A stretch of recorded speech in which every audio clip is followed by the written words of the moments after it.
Olá, sejam todos muito bem-vindos, bem-vindas à nossa série. Estamos aí no quarto episódio, onde nós vamos falar como a gente pode voltar a se entender.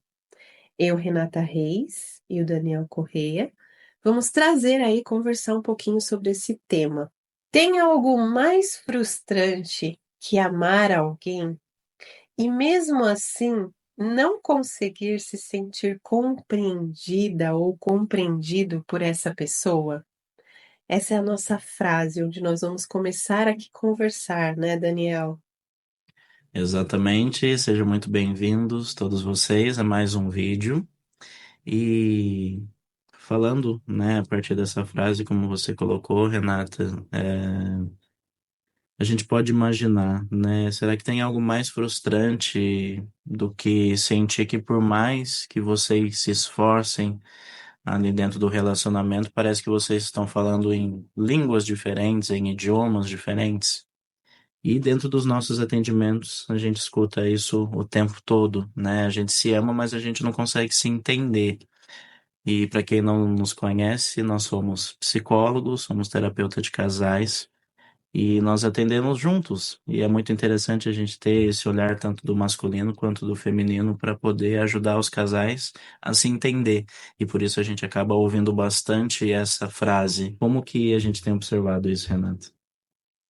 É essa questão da comunicação, né, Daniel, é extremamente visível com o passar do tempo, parece que se perdendo. Aqui está uma verdade nessa frase, né? A gente se ama. Então não é a falta de amor, não é que o amor acabou, mas o que acontece é a falta, vamos dizer, de uma habilidade para se comunicar de uma forma consciente, com empatia e principalmente, eu acho que essa é a mais importante, é com respeito.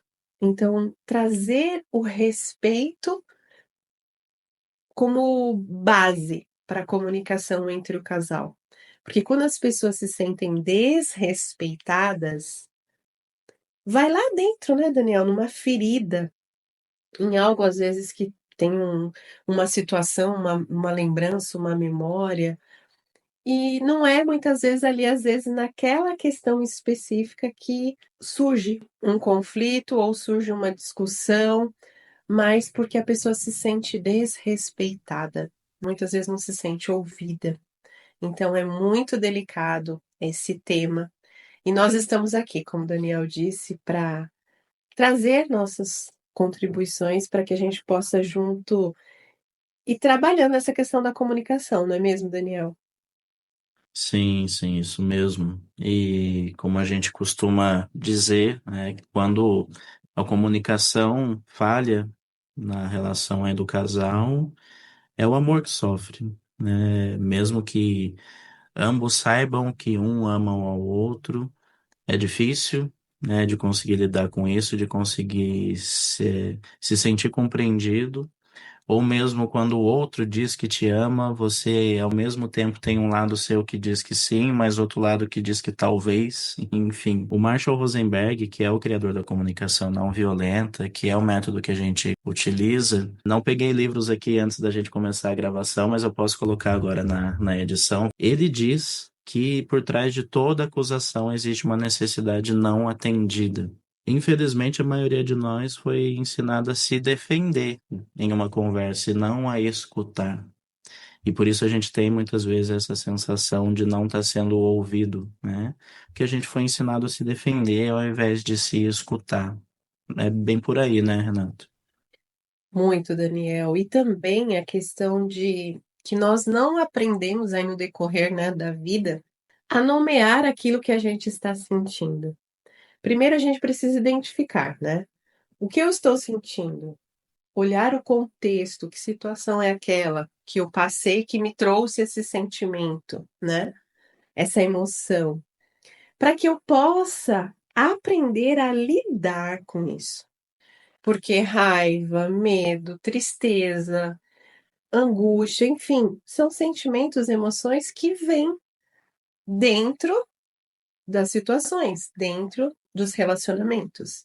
E muitas vezes nós pedimos o amor, que pode ser uma necessidade, né, se sentir amada, por exemplo, nós pedimos esse amor, mas não como um pedido carinhoso ou mostrando que é minha necessidade de ter atenção do meu parceiro, né, de que ele demonstre que me ama, mas é como se eu cobrasse.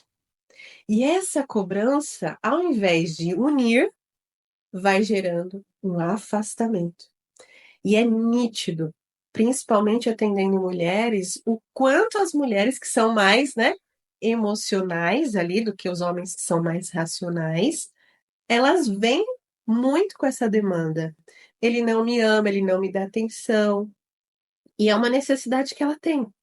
Mas trabalhando, a gente vai mostrando, identificar, né, perceber que emoção, que necessidade é essa, para que ela consiga expor, falar para ele, né, para o parceiro de uma forma que ele entenda e que não seja como uma cobrança.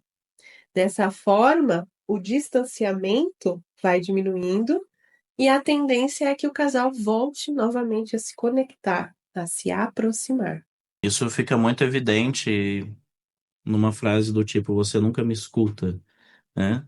E que muitas vezes a gente ou presencia durante uma sessão ou escuta de parte de um ou de outro, né? Mas por trás de uma frase como essa, você nunca me escuta, na verdade, existe uma necessidade de se sentir importante, né? De se sentir valorizado, de se sentir reconhecido pelo outro, né? Então, ao invés de dizer você nunca me escuta, algo lá dentro diz eu só queria me sentir importante para você, só queria me sentir valorizado por você. E sem essa tradução entre o que a pessoa sente e o que ela está dizendo para o outro, muitas vezes o que era para ser um momento ali de reconexão, um momento ali de um realmente conseguir entender o que o outro está querendo dizer, acaba se tornando uma tensão, porque a forma como o outro escuta leva ele, o outro, né, seja o homem ou a mulher, a entrar na defensiva. E aí, entrando na defensiva, ele acaba querendo ou não querendo, acaba atacando também por não saber exatamente como lidar com isso. E aí, quando ambos estão na defensiva, se torna muito mais difícil de conseguir mudar isso. Renata, como que isso acontece dentro da realidade dos casais? Isso, Daniel, acaba que por gerar um ciclo invisível, que a gente às vezes não vê, né? De mágoas e silêncio, que mais uma vez vai trazendo o quê? O distanciamento. Então, a comunicação reativa, ela propicia um ciclo invisível onde um fala, tentando resolver uma situação, uma questão, e o outro, como ele vai receber essa fala? Como uma defesa. Como se estivesse criticando ele, como se estivesse falando mal dele, algo que ele não faz ou que ele faz errado, vamos dizer assim. E o que que vai gerando isso? Frustração. E as pessoas vão se calando.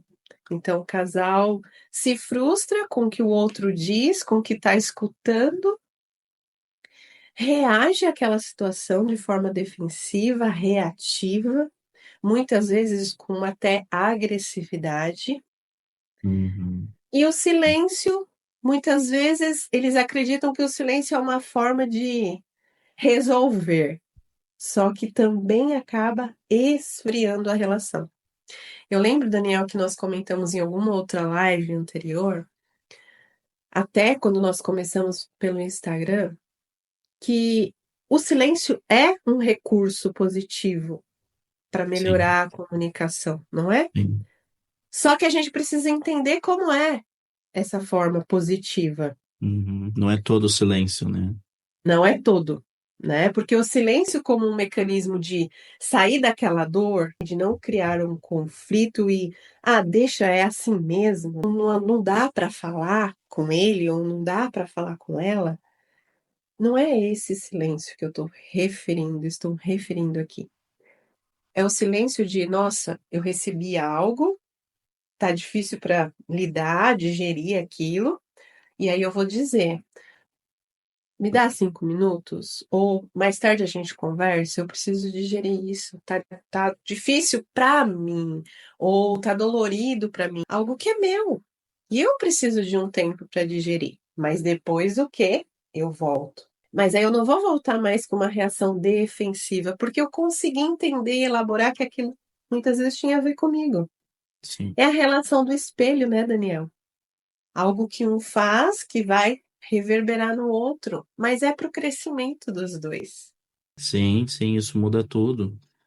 Porque o mesmo espelho que uniu os dois, no momento em que eles estavam se conhecendo, enfim, em algum momento esse espelho vai trazer também os pontos que são mais sensíveis para um e para outro. E por isso que o sentimento do amor é algo tão importante, né? Porque a forma como cada um vai lidar com esses sentimentos vai dizer muito sobre a relação do casal.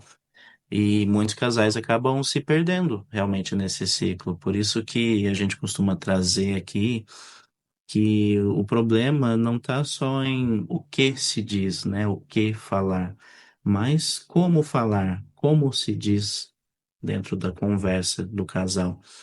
Porque a partir disso a gente consegue entender também como que se escuta, como que um escuta o outro e como que você se escuta, como que seu parceiro, sua parceira se escuta também. E o grande desafio em um momento como esse é conseguir aprender a escutar com empatia. Nós já trouxemos em alguns momentos também durante os nossos vídeos. A comunicação é uma habilidade, e por ser uma habilidade, ela pode ser desenvolvida. A gente não nasceu sabendo falar, a gente aprendeu muito provavelmente antes de entrar para o primeiro dia de escola, a gente já chegou na escola sabendo falar, né? Conseguindo Sim, ali se comunicar, mas quando a gente chega para uma relação ali de duas pessoas, existem muitas coisas que a gente ainda não aprendeu. E por isso que a gente está aqui, né, Renata, eu e você para de alguma forma poder falar sobre isso. É, eu gostaria de ouvir um pouco, Renata, o que que muda quando a gente aprende a escutar com empatia, que esse me parece o grande desafio aí para esses casais. sim. Isso é muito importante trazer, né, Daniel? Porque nós não estamos trazendo algo aqui que é impossível. Pelo contrário, é possível, desenvolver essa habilidade de comunicação, de escuta.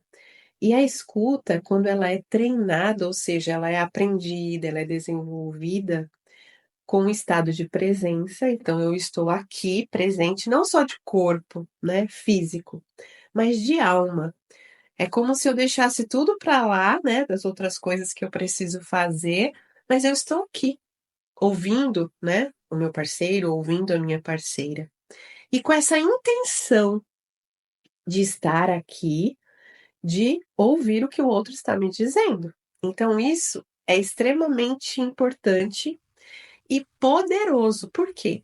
Com essa escuta treinada, com presença, com intenção, nós paramos de reagir ao que o outro está trazendo. Porque é como se a gente entendesse: ah, vamos olhar para o que ele está falando, tem a ver com o que, né, a pessoa está trazendo dela. Então as coisas vão fluindo e você vai começando a entender o que o outro sente antes mesmo dele dizer. E você vai aprendendo a falar também de uma forma que realmente o outro te ouça, te escute. Exatamente. E percebo assim que acho que a grande sacada da comunicação não violenta é realmente essa, é conseguir construir pontes onde antes só tinham muros, né? Só haviam muros e esses muros são levantados assim de uma forma muito inconsciente, muito sem perceber, né? O casal não sabe exatamente o que está acontecendo, mas quando eles chegam para nós em atendimento, muitas das vezes a sensação é essa, que tem um muro na frente de cada um ali, os dois estão na defensiva e para conseguir sair desse lugar, precisam realmente de uma ajuda, de um olhar de fora para conseguir ajudá-los a entender o que está acontecendo, né, Renata? Sim, Daniel, e foi pensando nisso, né, exatamente nisso, que nós construímos, nós criamos o quebra-cabeça da convivência, comunicação sem conflitos. Porque nós identificamos nesses mais de 20 anos de atendimento, o quanto a comunicação, ela é esse caminho para essa reconexão com o casal. Quando nós temos um espaço, né, onde a gente consegue ter esses ensinamentos, né, quando a gente consegue desenvolver a nossa comunicação, a nossa fala, a nossa escuta, trazer essa intenção, essa presença, nós conseguimos lapidar essa habilidade, desenvolver essa habilidade da comunicação. E nós temos lá técnicas, práticas, ferramentas que com certeza podem ajudar e ser de muita contribuição aí para vocês aplicarem no dia a dia e conseguir ter uma comunicação mais saudável, onde ela vai propiciar uma conexão, não é mesmo, Daniel? Sim, sim. E principalmente descobrir, né, entender o que está por trás das brigas. Se nesse momento vocês acabam brigando demais ou toda tentativa de conversa acaba se tornando uma briga, uma discussão, vocês vão descobrir o que está por trás disso e vão também conseguir reaprender a conversar sem essas acusações. Como que cada um se responsabiliza pela forma como comunica o que sente aí para o outro. Acho que grande parte da comunicação dentro do relacionamento fala exatamente sobre isso, sobre como a gente está conseguindo comunicar aquilo que a gente sente para o outro, para o parceiro ou para a parceira que está ali diante de você. Sim, Daniel. E se você que está aí nos assistindo, nos ouvindo, esteve até aqui, se esse vídeo, se esse conteúdo faz sentido para você, para sua vida, que você sente que vai trazer uma contribuição, vai agregar para sua vida até do relacionamento, isso já é um grande sinal de escuta, onde você pode trazer essa escuta ainda mais poderosa, com mais presença, com mais intenção entre vocês, estando aqui junto com a gente toda semana, né, Daniel? Além do nosso workshop, que tá assim fantástico, divino para você se conectar ainda mais com essa habilidade da comunicação. O workshop Quebra-Cabeça da Convivência está à disposição para vocês. A gente vai deixar um link na descrição para você ter aí mais informações, para a gente poder caminhar juntos aí, tá bem? É possível voltar a se entender e a gente quer mostrar para você como através do nosso workshop. Sim, Daniel, lembrei de algo aqui, que a comunicação não é só palavras. A maneira de agir, de como nós falamos, nosso corpo, nosso comportamento, né, Daniel? Então, vamos juntos aí trabalhar essa comunicação. E já quero deixar aqui o nosso muito obrigado, muito obrigada pra, por vocês terem nos assistido e deixar aqui para vocês seguirem o nosso canal, porque toda semana, terça-feira, às 20 horas, nós temos um vídeo novo aqui no canal. Até a próxima semana. Tchau, tchau, até breve.